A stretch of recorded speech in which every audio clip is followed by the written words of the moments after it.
My girlfriend refused to work, but expected me to support her entire family. I broke up with her without a second thought.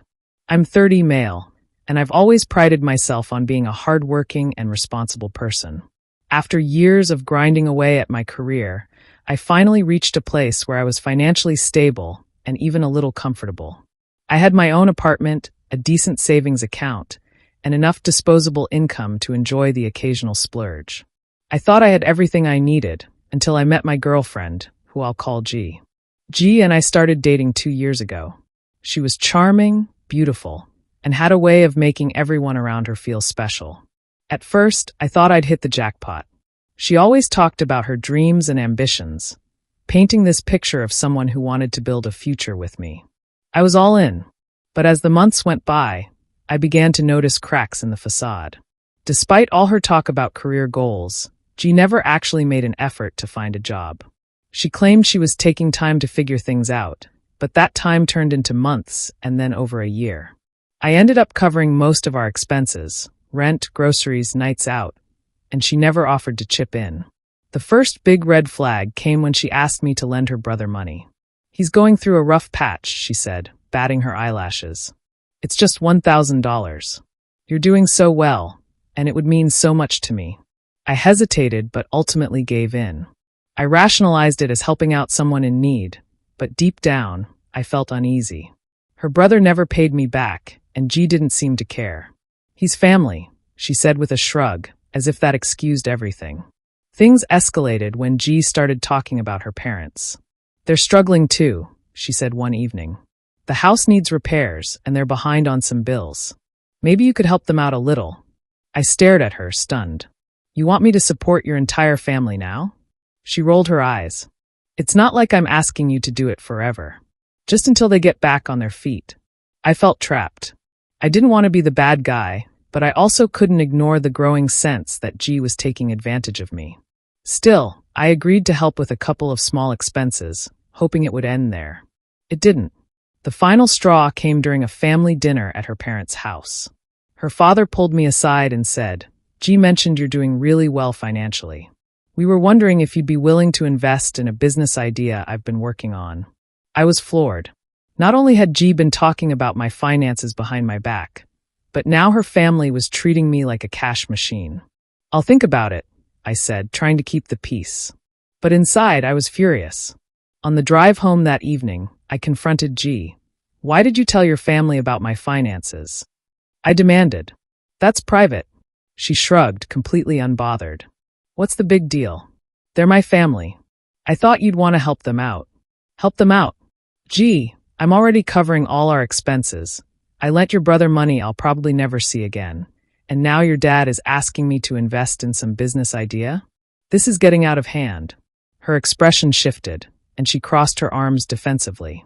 Why are you making such a big deal about this? You're doing fine, and they need help. Isn't that what a good boyfriend does? Support his girlfriend and her family? I couldn't believe what I was hearing. Gee, supporting you is one thing. Supporting your entire family? That's not my responsibility. She scoffed. Wow, so much for being a generous guy. That conversation stuck with me. I started to realize that G didn't see me as a partner. She saw me as a provider. She was more interested in what I could give her than in building a real, equal partnership. The thought made my stomach turn. A week later, she dropped the bombshell. I've been thinking, she said casually over breakfast, maybe you should quit your job and start something new, something that makes even more money. I almost choked on my coffee. Excuse me? You're smart and ambitious, she said. You could be making so much more if you pushed yourself. Plus, with more income, we could help my family out properly. I put my mug down and stared at her. Do you even hear yourself? I'm already working hard to provide for us, and now you're asking me to do even more, just to support your family. She frowned. You're being dramatic. I'm just trying to look out for everyone. No, you're trying to squeeze every last drop out of me, I said, my voice rising. This isn't a partnership, G. It's you taking and taking while I get nothing in return. Instead of apologizing, she doubled down. Maybe you're just not the kind of man I thought you were, she said coldly. A real man would take care of his girlfriend and her family without complaining. That was it. I was done. If that's what you think, Then maybe I'm not the man for you, I said. Because I'm not going to be used like this anymore. She looked shocked. What are you saying? I'm saying we're done, I said firmly. Pack your things and move out. G's reaction was as explosive as I expected. She started yelling, accusing me of being selfish, heartless, and incapable of understanding family values. You're abandoning me and my family when we need you the most, she screamed. No, G, I said, my voice calm but firm. I'm ending a toxic relationship where I've been nothing but a bank account to you. You've made it clear that your priorities are your family and their needs. Not us, not building something together. I won't be taken advantage of anymore. She tried to guilt-trip me, pulling out every manipulative tactic in the book. I sacrificed so much to be with you, she cried. I could have been with someone who actually appreciates me. I raised an eyebrow. Sacrificed? You've refused to work, expected me to pay for everything, and now you want me to support your entire family.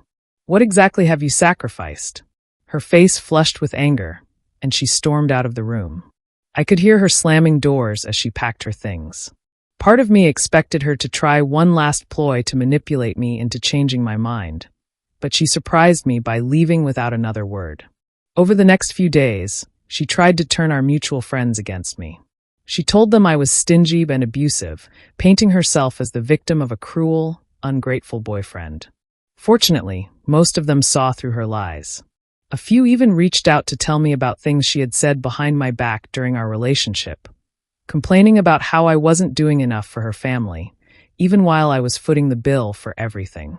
It stung to realize how long she had been using me, but it also reinforced that I had made the right decision. The final straw came when her brother called me, demanding to know why I had abandoned his sister. You were supposed to take care of her, he said angrily. Now she's struggling, and it's your fault. I couldn't help but laugh at the irony. Your sister isn't my responsibility, I said. And maybe if you all spent less time leeching off others and more time taking care of yourselves, she wouldn't be struggling now. He hung up on me, but I didn't care. For the first time in years, I felt free. Over the next few months, I focused on rebuilding my life. Without the constant drain of G's entitlement, I had more energy, time, and money to invest in things that actually mattered. My career, my hobbies, and my friendships. It felt like a weight had been lifted off my shoulders. One day, a mutual friend mentioned that G had moved back in with her parents and was struggling to find someone else to support her lifestyle. She's telling everyone you're a cheapskate, the friend said, laughing. But honestly, I think people are starting to see through her. That was all the closure I needed. G's web of entitlement and manipulation had finally caught up with her. Looking back, I'm grateful for the experience, as painful as it was. It taught me the importance of setting boundaries and recognizing my own worth. I realized that love isn't about how much you can give. It's about mutual respect, support, and partnership. If there's one thing I've learned, it's this. Never let anyone make you feel like your value is tied to what you can provide. Relationships are about building together, not carrying someone who refuses to pull their weight.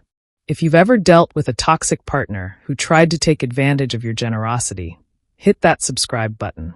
Because the best revenge is knowing your worth and refusing to settle for less. Stay tuned for more stories of standing up for yourself and moving on.